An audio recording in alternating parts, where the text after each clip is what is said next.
écoutez Europe 1, il est 8h17. À l'interview politique, Jean-Pierre Elkabbach, vous recevez donc Michel Sapin, ministre des Finances et des Comptes publics. Messieurs, c'est à vous. Ah, vous êtes attendu, Michel Sapin, bienvenue, bonjour. Bonjour.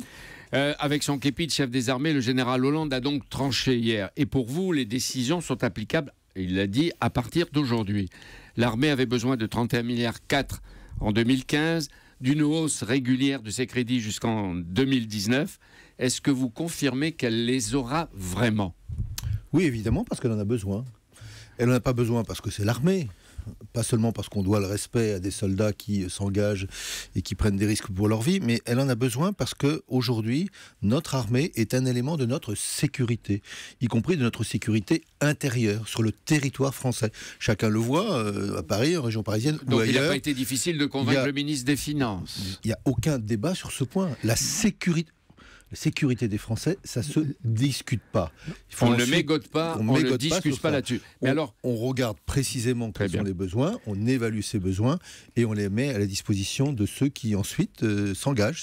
Ces 3,8 milliards, grâce à la baisse du pétrole et à l'inflation plate, l'armée pourrait faire 2,5 milliards d'économies d'ici à 2019. Vous les lui laissez. L'armée fait des économies, d'ailleurs l'ensemble de ces calculs tiennent compte d'un certain nombre d'économies qui sont assez simples à calculer dans leur principe. Quand le pétrole est aussi bas qu'aujourd'hui, ça coûte moins cher que quand il était plus haut. Et donc effectivement, l'armée, comme tout autre ministère, peut faire des économies de fonctionnement, mais ne doit faire aucune économie. Au contraire, sur les moyens mis à disposition ces économies, de elle nos les hommes. garde.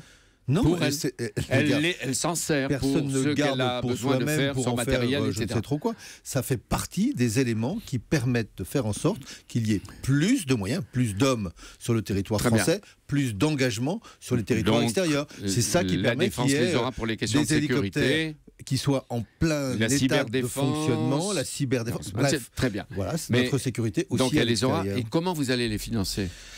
C'est assez simple. Tout effort supplémentaire pour un ministère doit être compensé par des économies sur d'autres ministères. Parce que c'est l'autre enjeu. Bien sûr. Attendez, vous n'empruntez pas ? La France pourrait emprunter ? Non. Il n'y a pas d'emprunt. Un emprunt, c'est joli, hein, mais c'est un déficit. Après, c'est une dette. J'ai connu quelqu'un qui disait « Je vais lancer un grand emprunt ». En luttant contre les déficits. Bon, il a creusé considérablement les déficits. Donc moi, c'est pas ma manière de faire. C'est pas un trou d'un côté qu'on bouche avec un trou de l'autre côté qu'on creuse. Donc, puisqu'il y a plus de moyens, et c'est légitime, pour la défense, pour la sécurité des Français, il y aura plus d'économies faites dans un certain nombre d'autres ministères. Au passage, vous vous engagez avec votre majorité jusqu'en 2017. Au-delà, soit François Hollande est réélu, soit c'est le successeur. Est-ce qu'il peut toucher sur ce que vous avez décidé ce que vous avez décidé jusqu'en 2019 ? Tout ce qui est voté par une loi, puisque ça va être traduit dans une loi qu'on appelle la loi de programmation militaire, peut être modifié par une autre loi. C'est le principe même de la démocratie. Alors, je ne le souhaite pas. Je pense que ce qui est bon pour l'armée, c'est quand les choses sont planifiées. Quand vous commandez un matériel une année, il vous est souvent livré 2 ans après. Il vaut mieux pas le remettre en cause. François Hollande a confirmé la défense devient donc un ministère sanctuarisé ou sanctuaire. D'autres ministères sont prioritaires et stable. Eux, ils vont échapper au tour de vis que vous proposez. Mais alors, qui va... Et d'abord, vous avez envoyé des lettres de cadrage avec le Premier ministre. Est-ce que vous teniez compte déjà des dépenses de défense ou il faudra recadrer les dépenses ou les lettres de cadrage ? Alors tout ça est un peu compliqué, mais qu'est-ce que c'est que ces lettres de cadrage ? C'est la préparation du budget pour 2016, parce que dès le mois d'avril, mai, nous travaillons au budget 2016, parce que c'est difficile, c'est compliqué, et qu'il faut discuter avec chacun des ministres. Mais la réponse à votre question est oui.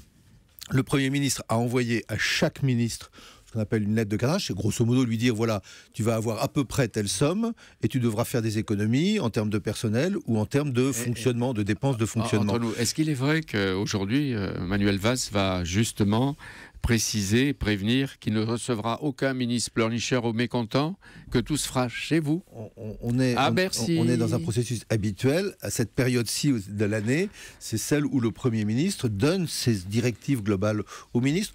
Je pense que le Premier ministre n'a pas envie d'avoir à traiter de combien on met d'argent sur tel point, combien on met d'argent sur tel autre. Donc ça se règle avec vous. C'est le rôle des ministres, des Finances et du Budget. Quels sont ceux qui sont ni sanctuarisés, ni prioritaires, qui devront faire le plus d'efforts? On dit le logement, par exemple. Oui, je pense que dans le domaine du logement, il y a des économies possibles, sans remettre en cause, bien entendu, très bien, mais il y a des ni économies. Les solidarités, ni le soutien au bâtiment, parce que si on a vraiment besoin qu'un secteur redémarre, c'est celui du bâtiment. Dans le domaine de la santé, l'hôpital, les dépenses sociales? Dans le domaine de la santé, nous l'avons déjà dit, nous pouvons arriver à diminuer... Pardon de l'exprimer comme ça, diminuer l'augmentation des coûts. La santé, aujourd'hui, coûte tous les ans de plus en plus cher. Pourquoi ? Parce qu'il y a plus de personnes âgées, parce qu'il y a plus d'enfants aussi, et que quand on soigne des maladies qui sont des maladies compliquées avec des méthodes nouvelles, ça peut coûter plus cher. Mais ceci est maîtrisé, et donc oui, l'année prochaine, il y aura un effort d'économie qui sera fait par l'assurance maladie. Et François Hollande avait promis que le nombre de fonctionnaires serait stable, il va augmenter. Il va augmenter. Oui, parce que vous mettez dans les fonctionnaires les militaires. Donc il va y avoir une augmentation des effectifs de militaires. Pourquoi ? Parce que la menace qui pèse sur la France aujourd'hui est largement supérieure à celle qui pesait sur la France en 2012. C'est clair, c'est net. Il n'y avait pas les attentats comme on les a connus. Donc il est légitime que la priorité à la sécurité aboutissent à des augmentations de personnel qui sont au service de la sécurité des Français. Maintenant, des faits graves. La révélation est tardive, elle vient de l'ONU et de Londres. Des soldats français sont soupçonnés d'abus sexuels sur des enfants à Bangui, Centrafrique. Les faits remonteraient au début 2014. Ils auraient duré plusieurs semaines ou plusieurs mois. À la demande instantanée de Jean-Yves Le Drian, la justice française enquête. Est-ce que le gouvernement sait ce matin si ces soupçons sont fondés ? Non, et par définition, c'est à la justice d'établir la vérité. C'est pas au gouvernement, au ministre. Non, mais quand vous l'avez appris, vous avez été choqué, vous, non ? Ni à tel ou tel journaliste. Je serais choqué si les faits étaient avérés. Et évidemment, si les faits sont avérés, les sanctions seront d'une très grande sévérité, parce que ce ne serait évidemment pas acceptable, y compris, et j'allais dire surtout, s'agissant de l'image de la France ou de l'image de son armée. Mais 9 mois après, est-ce que les militaires responsables présumés sont identifiés ? Écoutez, on est capable de faire des enquêtes 9 mois après, parfois on en fait 10 ans après. Donc 9 mois après, on est capable de faire des enquêtes. D'ailleurs, l'enquête avait commencé presque au même moment. Elle est transmise aujourd'hui à la justice. Chacun fait son travail, chacun prend ses responsabilités. Et que ça vienne de Londres, etc., du Guardian, il n'y a pas quelque chose là ? Je veux simplement dire, ça peut faire naître des doutes. Je veux simplement dire qu'au moment où nous sommes en train de faire des efforts considérables du point de vue budgétaire et légitimes, au moment où l'on soutient nos armées qui prennent des risques, celui qui vole au-dessus de l'Irak, il peut toujours prendre quelque chose et mourir. Donc au moment où on soutient cela, attention à ne pas jeter l'opprobre à partir de soupçons dont il faut vérifier absolument tous les éléments, mais qui ne doivent pas être gobés comme ça. Toute l'armée en mission extérieure n'est pas concernée, mais c'est quand même grave, vous le reconnaissez, et vous dites qu'il serait sanctionné, et il le serait doublement par la justice et la justice militaire. Oui, il y a une enquête militaire, des conséquences militaires, mais c'est d'abord et avant toute chose des hommes, des citoyens français qui doivent répondre devant la loi française. Les Français sauront toute la vérité. Évidemment. Alors, les Français remplissent en ce moment leur déclaration de revenus. Est-ce qu'il est vrai que vous leur avez écrit par Internet pour les convaincre que les impôts baissent ? J'ai écrit par Internet la vérité des choses, c'est qu'il y a 9 millions de ménages français sur 16 millions qui vont voir baisser leurs impôts à la rentrée.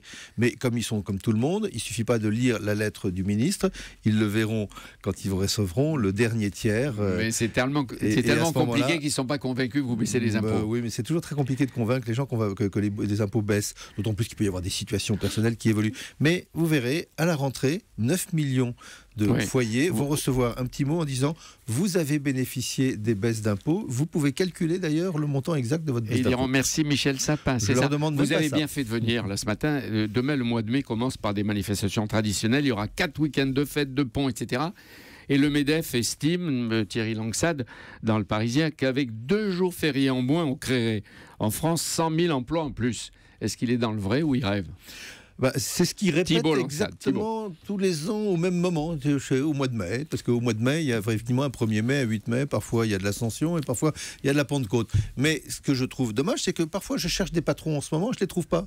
Et on me dit, ils sont juste en vacances. Donc, eux aussi pourraient commencer supprimer par les travailler. ponts, ils seront peut-être là. Mais c'est pas certain, parce que les patrons, ils font ce qu'ils veulent. Avec tout ce que vous faites et avec le président de la République, d'après le baromètre TNS, Sofres, Figaro Magazine, dont on parlait avec Maxime tout à l'heure, et Michel Groscher, 16% des Français font confiance à François Hollande. 16%. Ils sont inquiets, eux, ils sont ingrats.